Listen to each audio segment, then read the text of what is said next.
All right, pike push-ups, sliding forward variant, actually both variants. So pike push-up, feet elevated, this is the way I do them.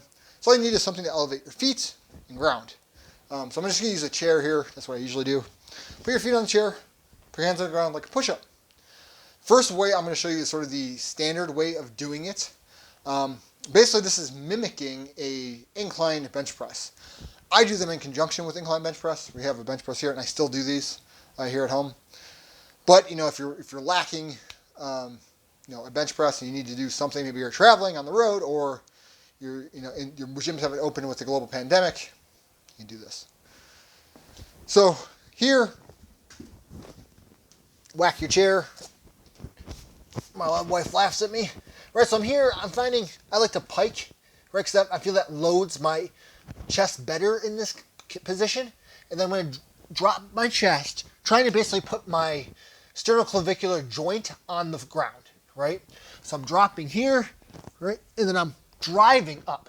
As I drive up, what I'm focusing on doing is driving basically my forearms into the ground and inward a little bit. So I'm here, I'm driving in. You can see from the side, you should be able to see that kind of internal rotation, right, of my chest, or it's actually external rotation of my forearm as I go to drive.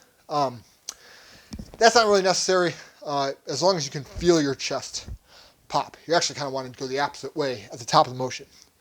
To make it harder, I'm going to need to slide this dumbbell a little bit. To make it harder as you progress, you can slide forward on these. And that's going to put more pressure on your chest, and it's actually going to put you in a sort of position that's going to emphasize the chest a bit more as you press out of it. So again, the setup's the same, and the initial descent is the same. What's going to happen is, as I descend, I'm going to let myself, so I'm going to descend and I'm going to slide forward, and then I'm going to reverse that motion to drive out. So I'm going to push myself back, right, and then up. So you see that here. So feet in position, hands in the position, right, pike, drop, slide, and then back and up. Right, so drop, slide forward, really feel the tension on my chest, back as I'm pushing with my chest, and up.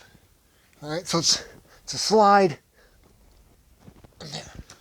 As you do that slide, you should really feel the tension build up in your chest. Right, the tension should really be in your chest throughout that motion.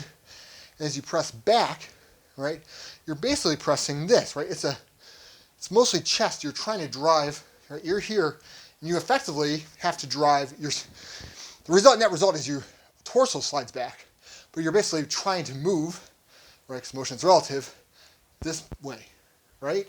That's the chest motion. Right? Sorry, as I bumped my mic. Right? That's the chest motion right there. Right? That's the motion I'm making. Right? So I'm here, drive it forward and then back. Right? And if it's the top, right, you can twist like that a little bit, that internal rotation, which I wasn't really doing there. But if you do that and kind of pop your chest at the top of the motion, right, at the top of the motion you pop your chest, internally rotate, get a nice little contraction at the very top. So again, that's not really necessary, but you can add that in if you want. And that's how you do elevated feet, pike position push-ups. The two variants, sort of a typical starting variant and then a more advanced sliding forward variant.